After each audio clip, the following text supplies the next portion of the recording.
Hey guys, Zelonius here. Welcome back to another video on the channel. In today's video, we're giving you some post-patch custom tactics.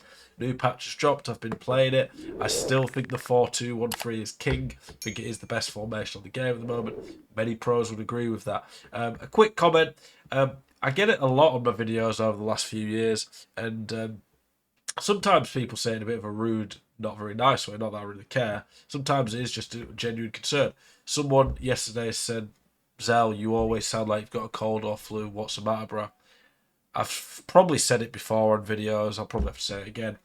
I have really bad tonsillitis. I've got really sensitive tonsils. I'm on a waiting list to get my tonsils removed.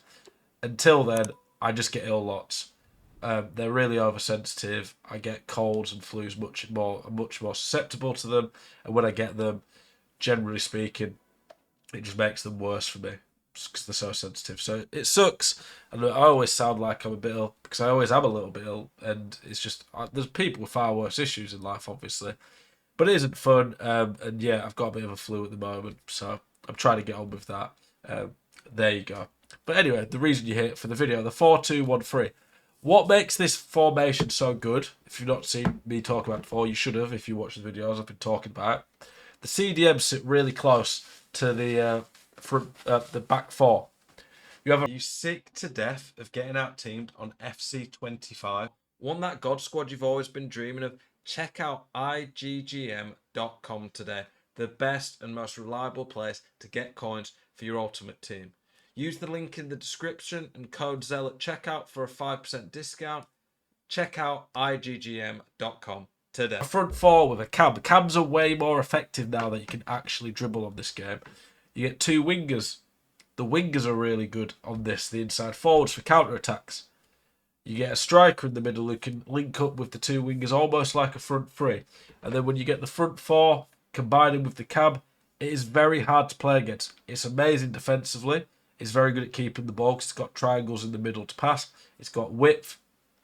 I really like it with a target forward, someone who can hold the ball up and win headers. And yeah, it's just so good defensively with basically 6 defenders at times. If your opponent doesn't counter-attack quickly, you've got a lot of men behind the ball in a solid position. So, how have I got it set up? Fairly similar to before the patch. I think though with some of the things being nerfed a little bit, the first time chip through balls in particular, I'm playing a higher defensive line. I think you can play that a bit more. I think the higher defensive line is very good on this game, generally with the auto offside traps, especially now that we have some really good players. Before, I played it and then I stopped playing it. I went to balanced because a lot of people knew how to abuse it, as in abuse some of the broken attacking things that could get in behind against this. However, now that they're starting to nerf a lot of them, and you've got quick players who can deal with some of the BS in terms of some of the ridiculous OP attacking stuff that's been nerfed now, and what do you call it, the BS you get with an offside trap, the high defensive line. It's very hard for people to play against if you get good at this. I still think short passing is very good in this formation. You could go balanced. I wouldn't play a false 9 in this formation unless you're going to play a shadow striker. It's a bit of a different way of playing, but a shadow striker with a false 9 does actually work quite well. Other than that, I wouldn't play false 9. I like target forward and advanced forward the most. I think poacher is very good, but it does limit how you build up a little bit, so do bear that in mind. I want inside forwards with my wingers. I like wing backs for the fullbacks. You can go fullback on old gen. Definitely go fullback. Otherwise, it's way too attacking. I want one of my CDMs at the very least to be a very defensive one. Ball winning is good for that. It doesn't really go forward at all.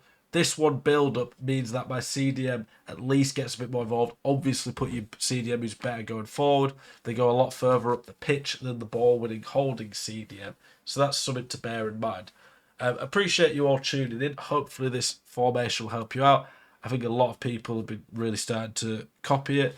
Not as in copy it from me. I started using it because I saw a lot of pros were saying how broken it was. And it is really insane. As always, I appreciate you guys tuning in. Keep it spicy. Hope to see you guys next one. Peace.